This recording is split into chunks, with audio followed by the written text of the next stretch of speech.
You know, the dream of tiny house living, it's everywhere, right?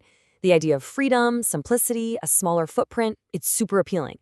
But here's the thing, a lot of people discover a little too late. Building that dream runs smack into a huge and honestly really confusing legal wall. Today, we're going to break down the source material that shows there are two totally different paths for a tiny house on wheels. One, it says, is the established legal way, and the other, well, it calls that one a regulatory maze. So let's just get right to it. If you build a tiny house on a chassis, what is it, legally speaking? It sounds like a simple question, but it's not. And the path you end up on has huge consequences for the person building it, the person who eventually owns it, and yeah, even for public safety. So let's really explore what these two paths are all about.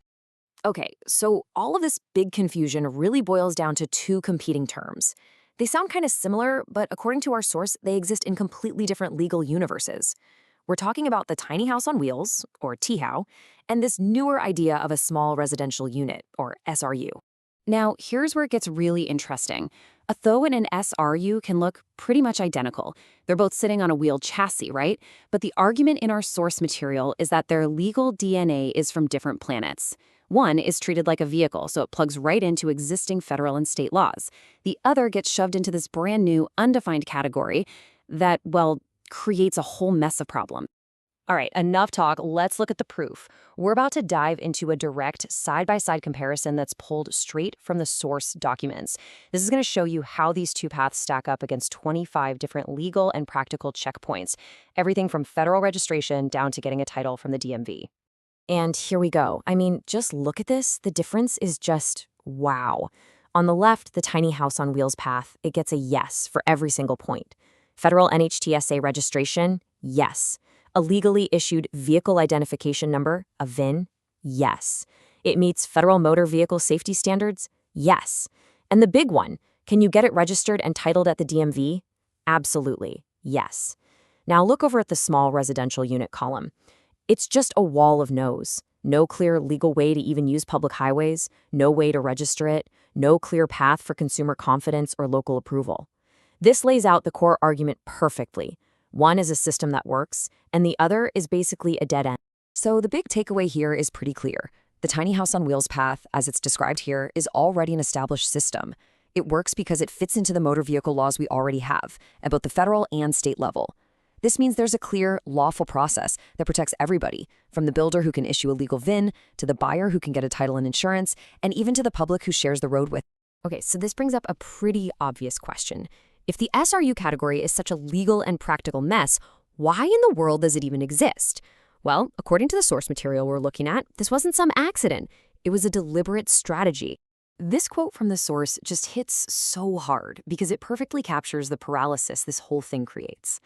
Just imagine for a second you're a local building official, what they call an authority having jurisdiction, or an AHJ. Someone brings you a unit and calls it a small residential unit. According to this, you've got no rule book. There's no law to follow, no clear way for you to say yes or no, because it's been intentionally cut off from the legal framework that governs all other vehicles. You're stuck. And here's why they call it a maze, because the SRU doesn't fit into existing federal law. The source claims it forces every single state to start completely from scratch. You have to invent new rules, hold hearings, wait for new laws to pass, a process that can take years. And here's the real kicker. Even if a state somehow manages to pass a rule, the state next door probably won't recognize it. So much for uniformity. So who's behind this big push? The source material points the finger directly at one organization, the International Code Council, or the ICC.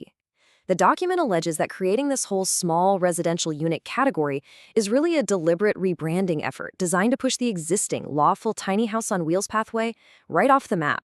And what's the supposed motive? According to this, it's not about safety.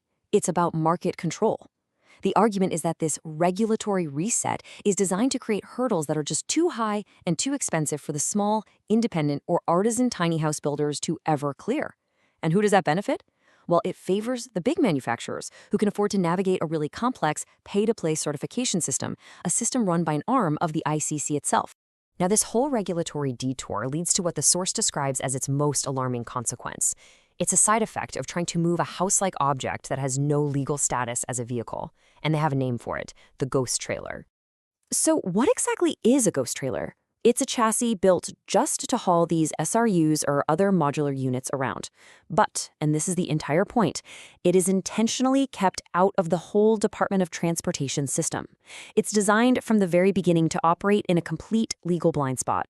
So just let that sink in for a minute. We're talking about a massive, heavy trailer out on the highway that has no VIN number, no registration, and zero proof that it meets federal safety standards for things like brakes or lights. It's operating completely outside the system of taxes, titling, and oversight that every other vehicle on that same road has to follow.